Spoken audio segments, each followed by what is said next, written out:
Duanın qəbulunun qabağını alan şeylər ki, bu gecə bilməyimiz yaxşıdır. Bir, haram yeməkdir, haram maldır. Çalışın geyiminiz, yediyiniz halal olsun. Halal, haram tikə, qarışıq, şübhəli tikə duanın qabağını alır, qəbulunun qabağını. Məzlumun ah naləsi. Məzlum yazıq demək deyil. Kiməsə biz zülm eləmişiksə o məzlumdur.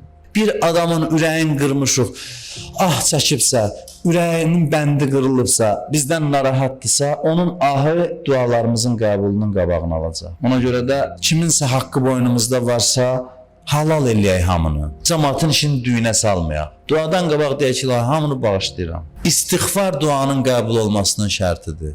Duadan qabaq əstəğfirullah deyin. Günahlarınızı etiraf eləyin. Səhvlərinizi dilinizə gətirin. Bağışlanmaq istəyin. Bu səbəb olar ki, dua tez qəbul olar. Duadan qabaq sədəqə çıxardın.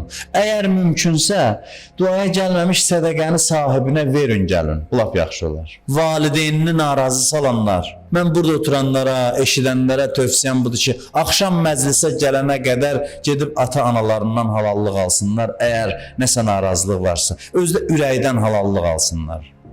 Getsinlər, onları razı salsınlar.